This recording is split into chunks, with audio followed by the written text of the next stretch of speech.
Et l'invité politique d'Europe 1 Soir, Marc Ferracci. Bonsoir à vous. Bonsoir. Ancien ministre de l'Industrie et de l'Énergie, vous retrouvez votre mandat de député des Français de l'étranger sous l'étiquette Renaissance, j'imagine, le 5 novembre prochain, c'est juste. Et en attendant, vous assistez, j'allais dire très très loin de la Suisse, du Liechtenstein, du Lyria, très calme, où on vous sert un plateau repas. Cette effervescence qu'il y a dans notre beau pays qu'est la France. La France, est-ce que vous diriez humiliée par ce casse du siècle qui a eu lieu au Louvre? En tout cas, très ému. Très ému, et je le comprends bien, parce que derrière ce casse, il y a une atteinte à notre mémoire collective, il y a une atteinte à notre histoire, une atteinte à notre patrimoine. Et on l'a bien vu depuis 24 heures, c'est pas simplement les écosystèmes culturels qui sont en émoi, c'est tous les Français. Et moi-même, j'ai vécu ça extrêmement mal. Donc il faut qu'on en tire toutes les conséquences, toutes les conclusions, tous les enseignements. Il faut déjà que l'enquête judiciaire aille vite, parce qu'il y a deux enjeux autour de cette affaire. Il y a mettre la main sur ceux qui ont fait le coup, très vite, pour être le plus dissuasif possible, et pour dissuader en particulier ceux qui pourraient avoir envie de recommencer. Et puis il y a tirer les enseignements en termes de sécurité. Est-ce qu'il y a eu des fautes qui ont été commises? Est-ce que les moyens alloués à la sécurité du Louvre, peut-être plus largement des musées français, sont suffisants? Je pense qu'on aura besoin à froid d'analyser tout ça. Mais l'audition de Laurence Descartes, d'ailleurs, mercredi, servira sans doute à quelque chose au Sénat. C'est ce qu'on espère. Elle dit qu'il y a eu beaucoup de trous dans la raquette, parlait d'obsolescence du service de sécurité. En attendant, il y a 200 agents en moins en 15 ans au musée du Louvre. Et puis, il y a certains syndicats qui lui reprochent d'avoir mis beaucoup d'argent dans la com, mais pas beaucoup dans la sécurité. Donc c'est une question qui sera, j'imagine, soulevée.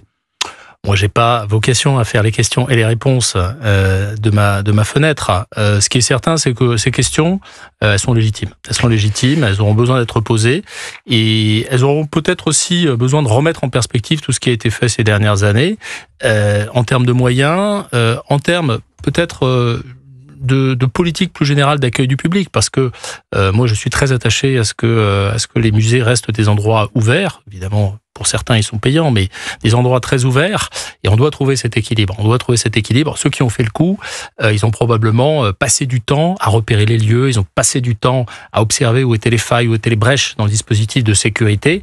C'est à tout ça qu'il faut essayer de répondre, et tout en gardant un équilibre. On peut pas non plus faire un trait sur l'accès à la culture. Joseph Massescaron. On dit souvent que tout est symbole. Est-ce que vous êtes personnellement sensible, symboliquement, au fait que, c'est un endroit où Emmanuel Macron a fait sa présentation, si je puis dire, après son élection, qui est le Louvre. Donc c'est hautement symbolique, et que c'est précisément au Louvre qu'il arrive quelque chose qui frappe l'imaginaire des Français. Marc Ferracci. Eh bien, c'est précisément parce que le Louvre est un symbole que Emmanuel Macron a fait le choix de son intronisation en tant que président de la République en 2017 dans ce lieu. Et c'est aussi parce qu'il est symbolique qu'on est extrêmement ému. Donc on a un lieu qui parle à la mémoire. Je résume, ce que je voulais dire, c'est pas de chance. Pas de chance, en réalité. Peut-être que dans un autre musée, les mois auraient été moindres, c'est vrai. Mais moi, je ne vois pas ici de coïncidence malheureuse. Je vois simplement un lieu qui est parfaitement symbolique. Vous avez utilisé le bon terme. Et parce qu'il est symbolique, il a fait l'objet de cette intronisation en 2017. Et il fait l'objet aujourd'hui d'un braquage ou d'un casse qui met en émoi. Je constate que vous utilisez, Marc Ferracci, le mot intronisation. Et dans intronisation, il y a trône. C'est hautement symbolique également. Quel autre mot utiliser? Je vais quitter le symbolique et aller sur sur le matériel, le patrimonial. Il y a des bijoux qu'on recherche, qu'on espère pouvoir retrouver avant qu'ils soient revendus ou fondus, ou bref, que sais-je. Je mets ça en parallèle avec l'incendie de Notre-Dame en 2019. Ça fait quand même 2 bijoux de patrimoine français qui sont soit dérobés, soit abîmés, soit, même si Notre-Dame a été rebâtie, sous le quinquennat d'Emmanuel Macron. Qu'est-ce que ça vous inspire? J'en tire la conclusion que le quinquennat d'Emmanuel Macron laisse la porte ouverte à ce genre de choses. Ça n'arrive pas tous les 4 matins. J'attire l'attention sur le fait. Non, pas du tout. Je pense que Victor Hérault devait dire que finalement, Emmanuel Macron avait fait le bon choix, bonne stratégie pour Notre-Dame.